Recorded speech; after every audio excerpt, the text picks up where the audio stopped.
Hi friends, ఎలా ఉన్నారు? Welcome back to fintech with Puna YouTube channel. Friends, మనం ఒక బ్యాంక్ నుంచి ఇంకొక బ్యాంకుకి మనీ ట్రాన్స్ఫర్ చేయడానికి మనం బ్యాంకుకి వెళ్ళి ట్రాన్స్ఫర్ చేస్తూ ఉంటాము.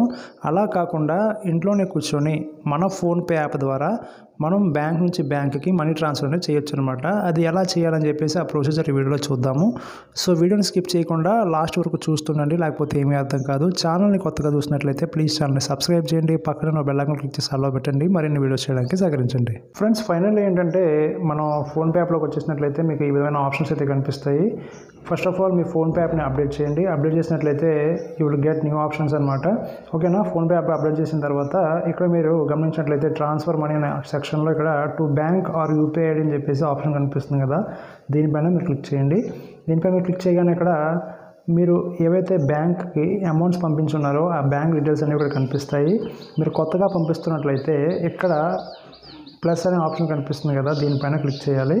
ఓకే, దీనిపైన క్లిక్ చేసినట్టు వెంటనే ఇక్కడ మీకు ఇండియాలో లిస్టెడ్ అయిన బ్యాంక్స్ మొత్తం అనేవి ఇక్కడ కనిపించడం జరుగుతుంది అనమాట. ఏ బ్యాంక్కి పంపిద్దాం అనుకుంటున్నారో ఆ బ్యాంక్స్ అని ఇక్కడ కనిపిస్తాయి. సో నేను స్టేట్ బ్యాంక్ ఆఫ్ ఇండియాకి పంపిస్తాను అనుకుంటున్నాను. సో ఇక్కడ state bank of India select చేస్తున్నాను. సెలెక్ట్ చేసిన తర్వాత ఇక్కడ మీ స్టేట్ బ్యాంక్ ఆఫ్ ఇండియాకి సంబంధించిన అకౌంట్ నెంబరు, తర్వాత ఐఎఫ్ఎస్సి కోడ్ అయితే ఉంటుందో ఐఎఫ్ఎస్సి కోడ్ అనేది ఎంటర్ చేయాలన్నమాట.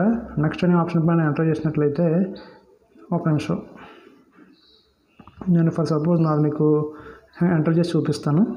జస్ట్ మీకు కనిపించాలి కదా.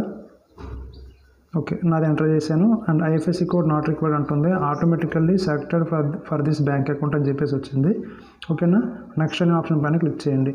క్లిక్ చేసిన వెంటనే మీకు నెక్స్ట్ పేజ్లోకి అయితే వెళ్ళడం అయితే జరుగుతుంది అనమాట. ఇక్కడ నా పేరు వచ్చింది చూసారా, మిస్టర్ దుర్గా పూర్ణచంద్ర అని చెప్పి నా పేరు అయితే వచ్చింది. ఇక్కడ ప్రొసీడ్ టు పే అని చెప్పి ఆప్షన్ ఏదైతే కనిపిస్తుందో దీనిపైన క్లిక్ చేయండి.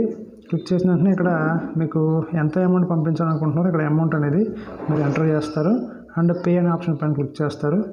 పే అనే ఆప్షన్ పైన క్లిక్ చేసిన వెంటనే ఇక్కడ మీకు మీ యొక్క యూపీఐ పిన్ అనేది ఎంటర్ చేయమని చెప్పేసి అడుగుతుంది. యూపీఐ పిన్ ఎంటర్ చేసిన తర్వాత మీరు వితిన్ సెకండ్స్లో మీ యొక్క ట్రాన్సాక్షన్ అనేది చేసేసుకోవచ్చు అనమాట. బ్యాంక్ టు బ్యాంక్ అమౌంట్ అనేది పంపించేసుకోవచ్చు బ్యాంక్ అకౌంట్కి. సో ఈ విధంగా మీరు ఏదైతే బ్యాంక్ అకౌంట్కి పంపిస్తారో ఆ యొక్క బ్యాంక్ అకౌంట్ డీటెయిల్స్ అనేవి ఈ ఏరియాలో ఇలా లిస్టెడ్ అయ్యి ఉంటాయి. నెక్స్ట్ టైం మళ్ళీ మీరు బ్యాంక్ అకౌంట్ ఎంటర్ చేయకుండా ఈజీగా ఇక్కడ నుంచి మీరు లిస్టెడ్ అయ్యి ఉంటుంది కాబట్టి మీరు ఈజీగా పంపించుకోవచ్చు. అదే కాకుండా ఇక్కడ యూపీఐ ఐడి ద్వారా కూడా పంపించుకోవచ్చు.